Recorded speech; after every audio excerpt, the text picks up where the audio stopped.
Welcome back to another video. Today I'm going to go over Mawashi geri, or the roundhouse kick.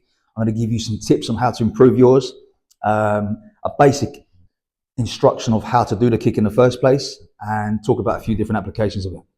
A lot of people ask in my videos what kind of karate gi that I'm wearing, and I'm wearing the Bokinsha karate gi from Scott Langley Sensei.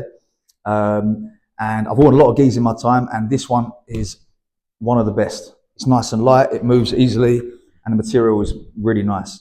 If you want to get one of your own, I'll put a link in the description of this video. If you use the code JKG10, you'll get yourself 10 euros off. So go and check that out. Mawashi geri. What is the Mawashi geri? Mawashi geri is a turning or a roundhouse kick. Okay, it can be thrown off the front leg, or it can be thrown off of the back leg, in various different combinations and deliveries. It's used in all striking martial arts, really, that use the legs at least. And to be honest, the way you kick in all of them will be fairly similar. So even if you don't do karate, these are going to be beneficial for use in your own respective martial arts. So the first thing, and I think the most important thing, is we need to look after our bodies, make sure we don't get injured. So I want to emphasize the importance of making sure that the supporting foot is rotated when we kick.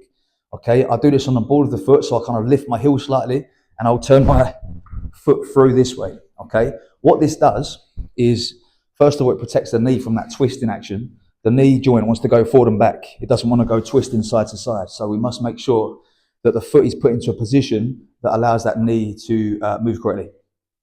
So what I want to do is rotate that foot away from the target. What that's doing, as I said then, is if you watch the pelvis action from here, as my knee's lifted in front, if I turn that supporting foot, it then opens up the hip to allow for a easier kick. So it's actually going to make your kick easier, as well as preventing that injury. It's also going to contribute towards power, which we'll go over in a minute when we get on the pad. But please make sure that that supporting foot is rotated. I've had people comment in the past saying that that foot shouldn't rotate. I've seen it firsthand where people have injured their knees from not doing it. So, look after yourselves. So how this is going to look when we're actually delivering the kick is this. I want to chamber my knee first, lift the knee up, and then start rotating that foot through. Okay, so I don't need to do the rotation first. I want to lift the knee, start twisting as I come through for the kick in this direction, in this way. So that rotation of the foot is adding to the power of the kick as well, because I'm coming up here with a drive from the knee, the chamber position comes up, and then there's that fast rotation from the hip that's going to send the kick into the target. So it comes up here, this foot quickly rotates around to turn my hip over into the kick, and I come around this way. Okay, so that whipping action is allowing that kick to allow my hip to turn over and create some more power.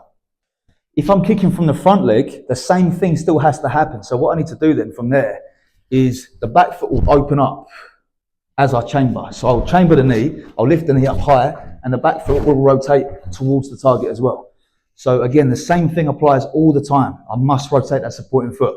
Lift the knee and rotate the foot from underneath, allowing my hip to come in, putting my hip into a safer position or an easier position to kick with, and protecting that knee.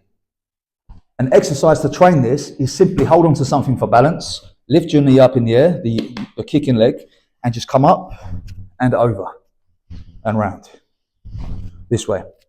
Just working on repetitions of setting that knee up for the kick here.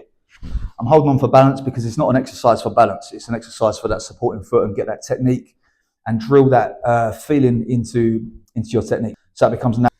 So what part of the foot or what part of the body are we connecting with?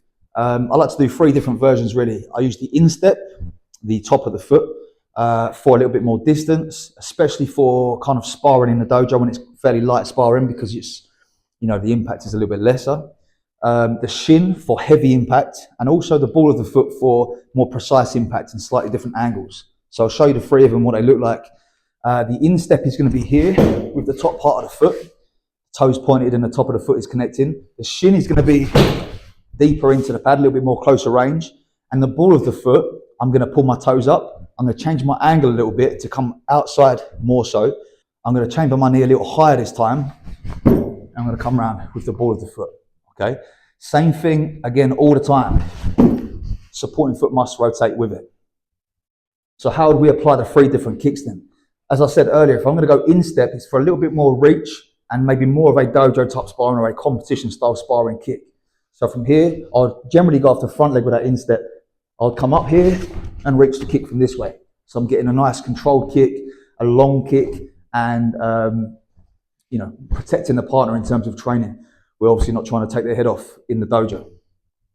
When I would use the shin then is more to the leg or to the body. Okay, so I come to the body with the shin for a little bit more impact, a little bit more power. The ball of the foot is a little bit rarer. I wouldn't use it as often, but we can use that to kind of pinpoint some damage, put some damage into the body slightly differently. So for example, I could wrap it around his guard more so.